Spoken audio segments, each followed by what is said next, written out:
A cuboid of dimensions 50 centimeter, 150 centimeter, 175 centimeter can be divided into how many identical largest cube? ஓகேவா? So cuboid, இந்த கியூபாய்ட்லேருந்து எத்தனை cube நம்மளால் form பண்ண முடியும்னு கேட்குறாங்க. ஓகேவா?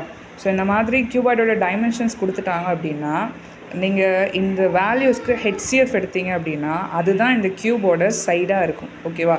ஸோ ஃபஸ்ட்டு ஸ்டெப் அதுக்கு ஹெச்சிஎஃப் எடுக்கிறீங்க. So 50, 150, 175, 5 10s are 5 3s are 15 balance, so 5 5s are 25, again 5 table, 5 2s are 5 6, 5 7s are 35. So இதோட முடிஞ்சிச்சு. கரெக்டாக?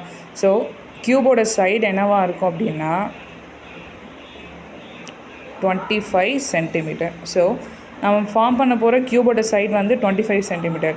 அப்போது இந்த க்யூபாய்ட்லேருந்து மொத்தம் நமக்கு எவ்வளோ க்யூப் கிடைக்கும் அப்படின்னா அதுக்கு நம்ம யூஸ் பண்ண வேண்டிய ஃபார்முலா வந்து வால்யூம் ஃபார்முலா. ஓகேவா? So volume of a cuboid divided by volume of a cube, அதுலேருந்து நமக்கு எத்தனை க்யூப் கிடைக்குங்கிற ஆன்சர் கிடச்சிரும்.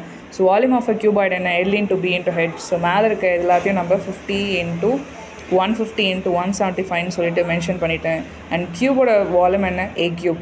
ஸோ எல்லாத்துக்கும் சேம் சைட் தானே இருக்கும். So 25 into 25 into 25, right? So இதை நீங்கள் கேன்சல் பண்ண வேண்டியது தான். So 25 2s are 5 5s are 25, 5 3s are 10, 0, 5 6s are 30 and 5 5s are 25, 5 3s are sorry ஸ்ட்ரெயிட்டாக 25 7s are and 25 6 7 சொல்லிட்டு கேன்சல் பண்ணிடலாம். ஓகேவா?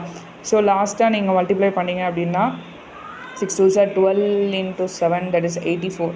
ஸோ உங்களுக்கு வந்து நிறைய இந்த மேத்தமெட்டிக்கல் ட்ரிக்ஸ் தெரிஞ்சதுன்னா நீங்கள் இந்த ப்ராப்ளம் வந்து இன்னும் ஈஸியாகவே சால்வ் பண்ணிடலாம். கரெக்ட்? நான் ஜஸ்ட் அதை ஸ்டெப் வைஸ் எக்ஸ்பிளைன் பண்ணுங்கிறதுக்காக எக்ஸ்பிளைன் பண்ணேன். பட் எக்ஸாம் பாயிண்ட் ஆஃப் வியூவில் ப்ரிப்பேர் பண்ணுறவங்களுக்கு நம்ம எந்த அளவுக்கு ஃபாஸ்ட்டாக கேல்குலேஷன் போடணுங்கிறது தெரிஞ்சிருக்கணும். ஸோ அதெல்லாம் நம்ம கொஞ்சம் பூஸ்டப் பண்ணிக்கணும்.